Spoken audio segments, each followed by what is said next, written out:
You know, I got to tell you, I'm kind of glad that whole Fox News thing happened because I am too. I think it exposed a lot of things and it lit a fire under your butt. It lit a fire, and in the words of the marketing director of one of the biggest NFL teams there is, he's, my God, how much money did you make in 2 weeks? Well, I mean, every morning coffee thing, you know, it was ridiculous, you know. Somebody asked me yesterday, they said, well, are you mad? Do you think it was like a setup, you know? And I said, what do you mean? There shouldn't even be any comment about it. What setup? Someone voiced an opinion? Freedom of speech? Isn't it ridiculous? Well, it's ridiculous because if somebody was offended by what you said, I can be okay with that. What bothers me is how many corporate executives in the NFL, how many corporate executives at Fox News, how many people who knew better agreed with you and said, well, this is what we have to do. This is for. And I feel sorry for the fans that look forward to that opening. You know, they're the ones up there. You know,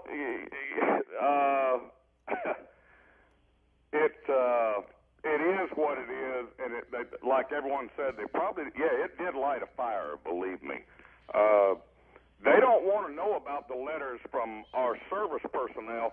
You don't have any freedom of speech. What the hell am I over here fighting for? They don't want to know about that, Mike. You know, Hank, you know what I've always thought about this? It's fine for Rahm Emanuel and Alec Baldwin and all those slime balls. You know the things that they say? See, you guys are right. Rush, Mark, if you are a conservative in this country, you don't have any freedom of speech. Unless you demand it. And I think we need to stop sitting by. And I think your call to action is a good one. Absolutely. And we need more people to. When Barack Obama went to San Francisco to raise money to come back and campaign in West Virginia, and he didn't know he was going to be caught on a cell phone making that speech to the people. And he said, these are people who bitterly cling to guns and God.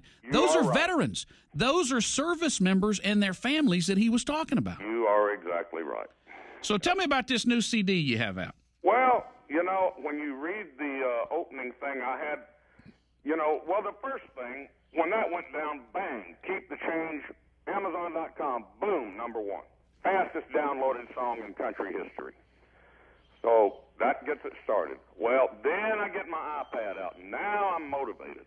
Wait a minute. We don't apologize for America. Wait a minute. Who is taking care of #1? It's certainly not the administration right now.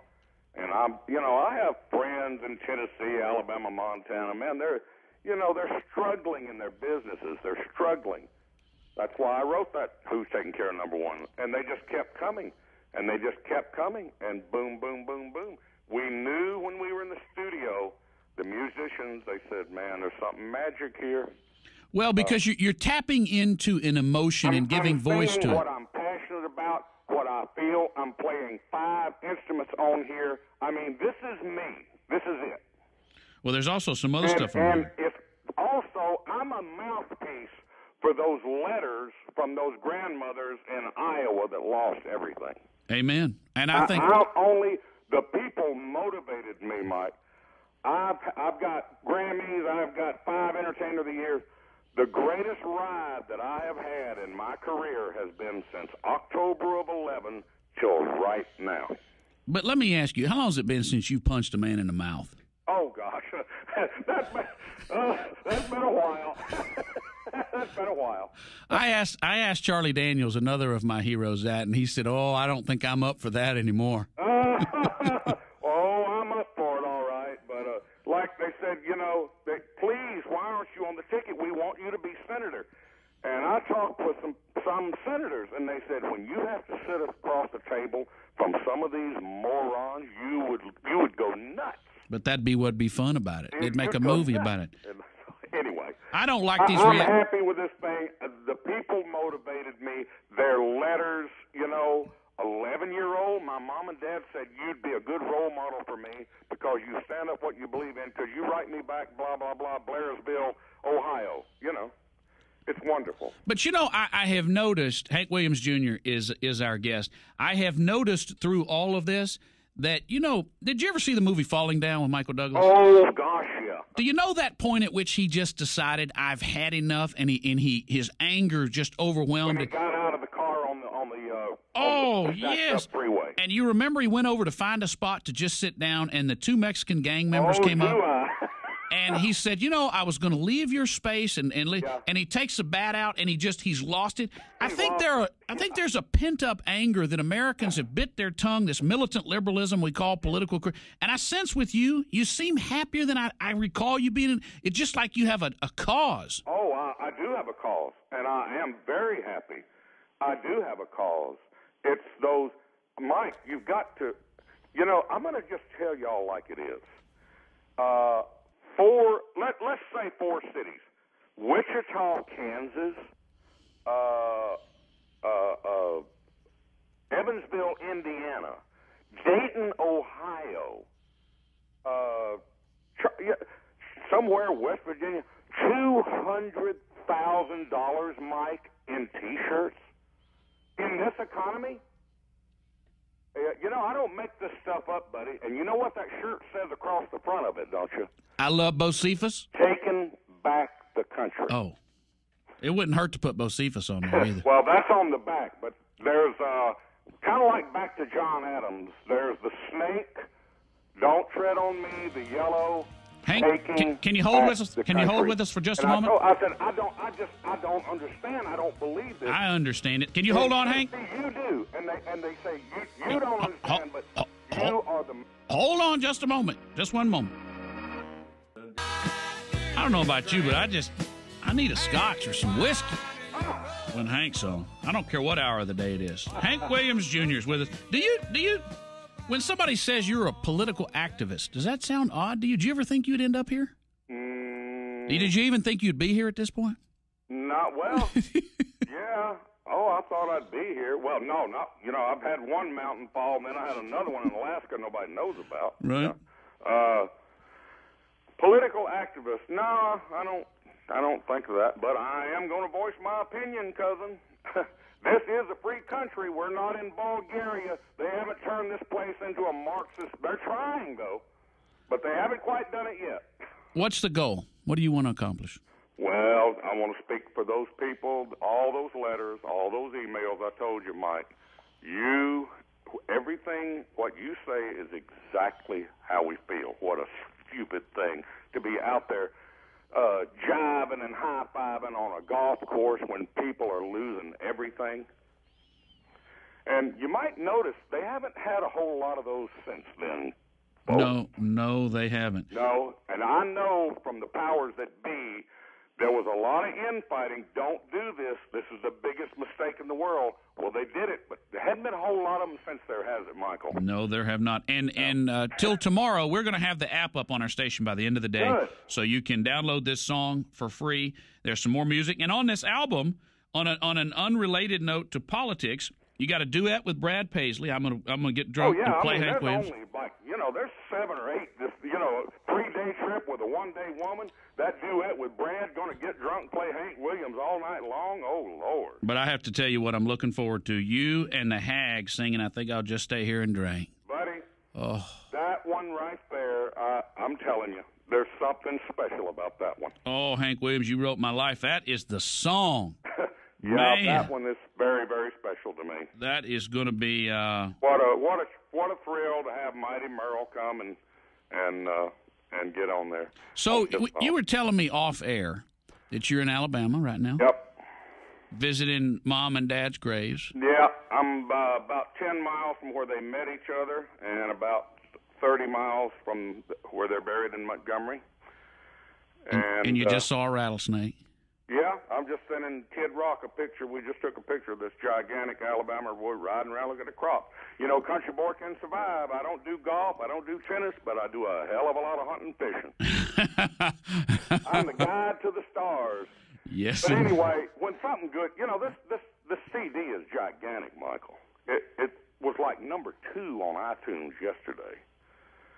And I think, and it was number 4 on Amazon in rock, country, pop, anything. And I like to put little notes and things on Mom and Dad's grave when great things happen.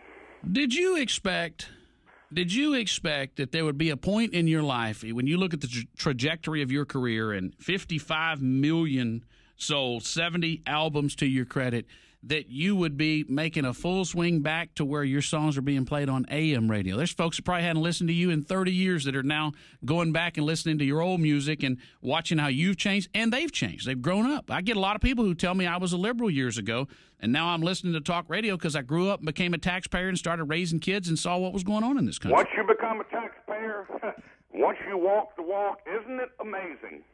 Let me tell you a little anecdote to that.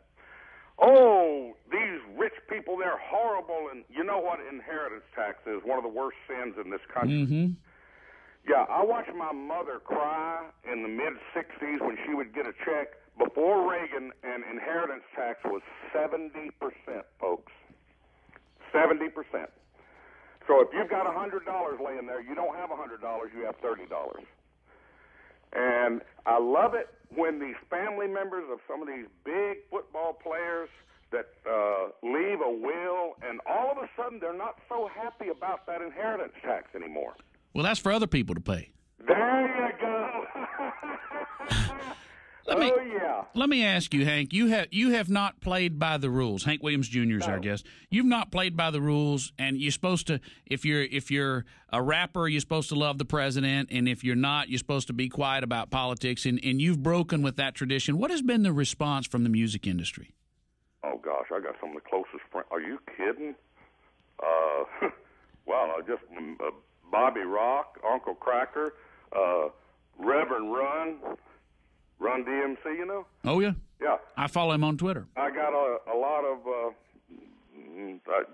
well, number one, they know that I don't care about the response.